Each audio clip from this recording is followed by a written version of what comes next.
What's up, guys, and welcome back to part 2 of the Stanley Parable. I think it's been a few days since I put up the first part, so I'm glad to finally get back into it. I'm feeling a lot better now, so we're jumping back into the gameplays. Here we go. All of his co-workers were gone. What could it mean? Stanley decided to go to the meeting room. Perhaps he had simply missed a memo. The rapture happened, and I was left behind because I'm just too awesome. That's what happened. Definitely. Has to be it. Has to be. Then how will I repopulate the Earth, then? I'm so awesome, I'd just say, BAM! Babies appear. Oh crap, that's gonna be a lot of poopy diapers. When Stanley came to a set of 2 open doors, he entered the door on his left. Now, last time we went with the story, and we followed it all the way through to the normal ending.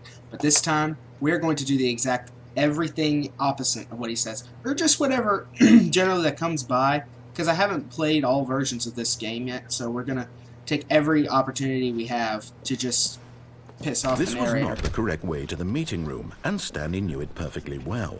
Perhaps he wanted to stop by the employee lounge first, just to admire it. Yeah, that's definitely it. Ah, yes, truly a room worth admiring. It had really been worth the detour after all, just to spend a few moments here in this immaculate, beautifully constructed room. Stanley simply stood here, drinking it all in. Yeah, I want to drink something. Gimme. I'm thirsty.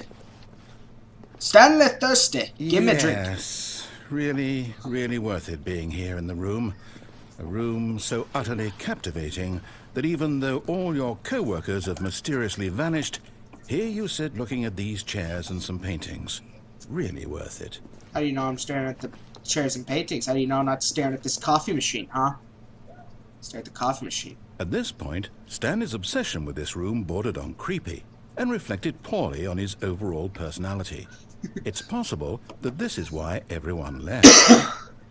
Really? Wow. What's this cup say? Stanley sat around waiting for more dialogue.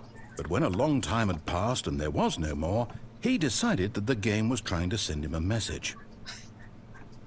That's what I always think.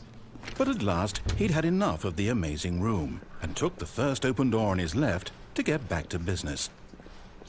Oh, definitely no.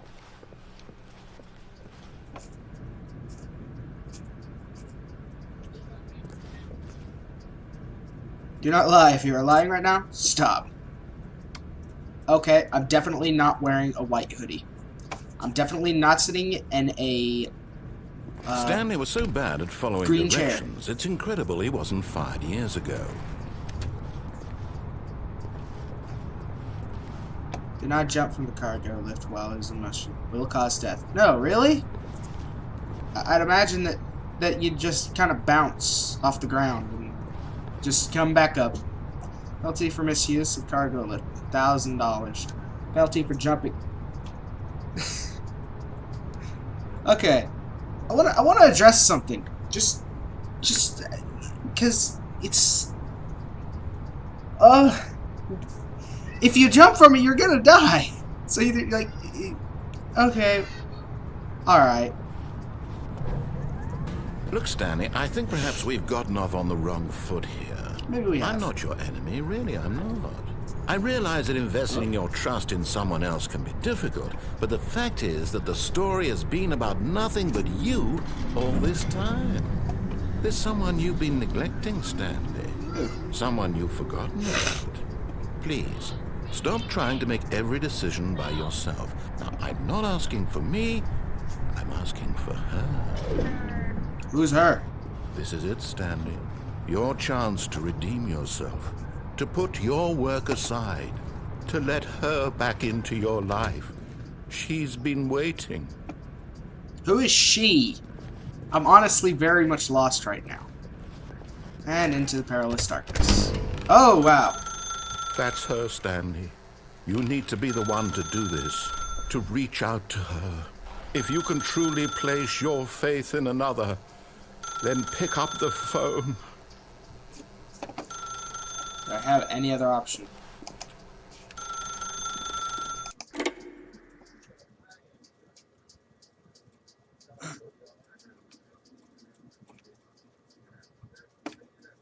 Oh, Stanley, is that you? Hold on, sweetie. Sorry to keep you waiting. I'm just pulling the bread out of the oven. All right. How ironic is it there we go. that the apartment number is All right, also now, 427? I want you to come in and tell me all about your day. Whoa! Okay. Gotcha. Oh, come on. Did you actually think you had a loving wife who'd want to commit their life to you? I'm trying to make a point here, Stanley. I'm trying to get you to see something. Come inside. Let me show you what's really going on here. You're an ass. This is a very sad story about the death of a man named Stanley. So what? Stanley is quite a boring fellow. He has a job that demands nothing of him, and every button that he pushes is a reminder of the inconsequential nature of his existence. Is this going to be a constant thing? Look at him there, pushing buttons, doing exactly what he's told to do. Now he's pushing a button. Now he's eating lunch. Now he's going home. Now he's coming back to work. One might even feel sorry for him, except that he's chosen this life. But in his mind, he can go on fantastic adventures. From behind his desk, Stanley dreamed of wild expeditions into the unknown, fantastic discoveries of new lands. It was wonderful. And each day that he returned to work was a reminder that none of it would ever happen to him. And so he began to fantasize about his own job. First, he imagined that one day while at work, he stepped up from his desk to realize that all of his co-workers, his boss, everyone in the building had suddenly vanished off the face of the earth. You narrating asshole. Excited him terribly. Spend time with No! I want my TV back! Screw the boys. I paid $300 for that TV, man. Give it back! So, he went further. He imagined that he came to two open doors and that he could go through either. At last, choice. It barely even mattered what lay behind each door. The mere thought that his decisions would mean something was almost too wonderful to behold. As he wandered through this fantasy world, he began to fill it with many possible paths and destinations. Down one path lay an enormous round room with monitors and mind controls. And down another was a yellow line that weaved in many directions. And down another was a game with a baby. And he called it the Stanley Parable. It was such a wonderful fantasy, and so in his head he relived it again, and then again, and again, over and over, wishing beyond hope that it would never end, that he might always feel this free. Surely there's an answer down some new path, mustn't there be? Perhaps if he played just one more time. But there is no answer. How could there possibly be? In reality, all he's doing is pushing the same buttons he always has. Nothing has changed. The longer he spends here, the more invested he gets, the more he forgets which life is the real one. And I'm trying to tell him this, that in this world he can never be anything but an observer, that as long as he remains here, he's slowly killing himself. But he won't listen to me. He won't stop. Here, watch this.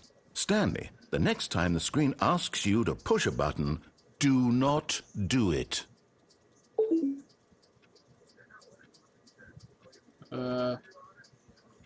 I know that this is reverse psychology, but I really want to press it just to mess with him. But I know that if I do, I'm giving him what he wants.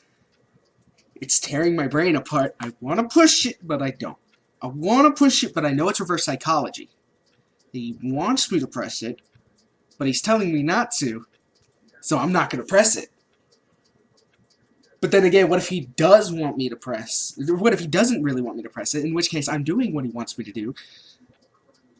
But then by pressing it, I disobey him, but then what if it is what he wants me to do? This is stressful. Do I just not press it? Should I not? I don't know.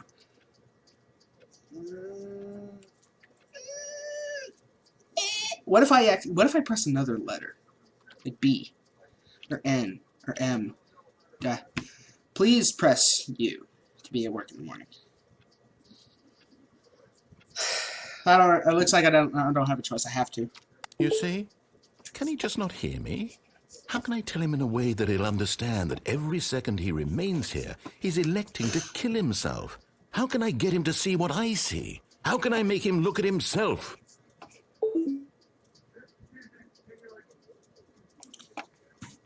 I don't want to question nothing. That's against my beliefs. Can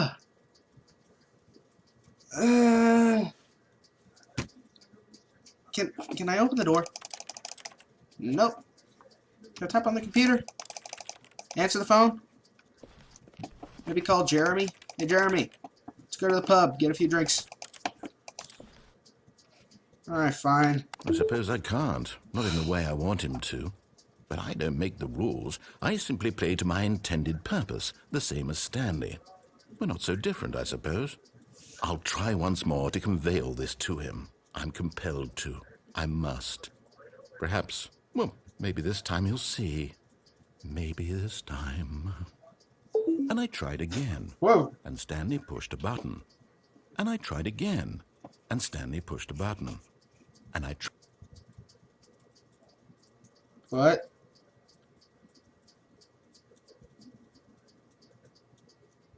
Is that it? Is that it? What? That was a messed up ending. Wow. Okay. That is discerning. I have enough time for one more version today. Then I'm running up to GameStop to get the new Assassin's Creed game. It's gonna be fun. Okay, so we're gonna do one more version. Or wait. He hasn't talked yet. That's different.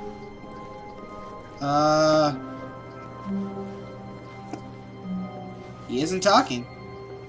What's going on?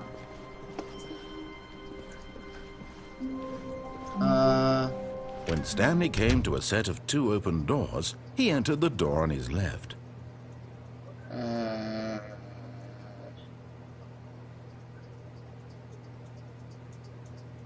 Alright.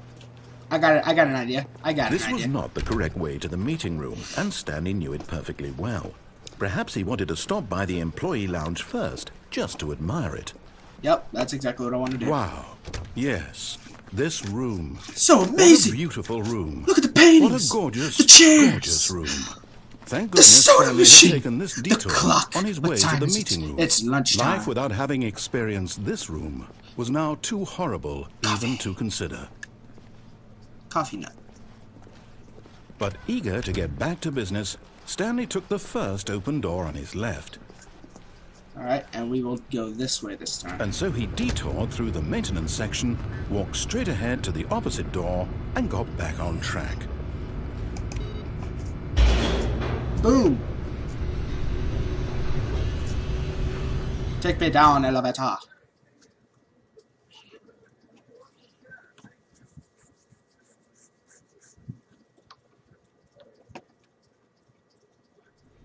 But Stanley didn't want to go back to the office. He wanted to wander about and get even further off track. So now in order to get back, he needed to go, from here, it's, left. No, it's right. Open up. Oh, great, I have to listen to him. Oh, no. Whoa. No, it's to the right, my mistake. Fine. No, not the right. Why would I have ever said it was to the right? What I don't was know. I thinking? It's clearly... Oh dear, would you hold on for a minute, please? Now, let's see. We went down right, left, down, left, right. Yep, okay, yes. I've got it now. This story is absolutely, definitely this way. Right. Do the... Please don't run me over. Okay. No. This isn't right at all. I'm not supposed to be here yet. This is all a spoiler. Quick, Stanley, close your eyes. Okay. We just. That guy's still fired. Oh, who am I kidding? It's all rubbish now. The whole story completely unusable. How about, rather than waste my time trying to salvage this nonsense, we'll just restart the game from the beginning. Please don't. And this time, suppose we don't wander so far off track, No. Okay, from the top. Oh. Was that another ending? That was a short one. Wow. Well, okay then. So that's the Stanley Parable Part 2, guys. There will be a Part 3, Part 4, and probably a Part 5, depending on how many endings there are. I don't really know. This was really fun. If you enjoyed the game and the video, leave a like. You can leave a comment if you want. And if you want to, you can hit that subscribe button for me. It helps me out. So once again, I hope you guys enjoyed. You can follow me on Twitter and Instagram. Friday and Saturday vlogs are going to be a thing that I'm going to start doing now. Instead of like doing them all throughout the week, I'll just recap y'all on a single day. And I'm going to start like talking about stuff that's going on with the economy and whatnot, boring stuff. But I'll try to liven it up a little bit. So I hope you, once again, hope you guys enjoyed. Like, comment, subscribe, and I'll see you guys in the next video. See ya.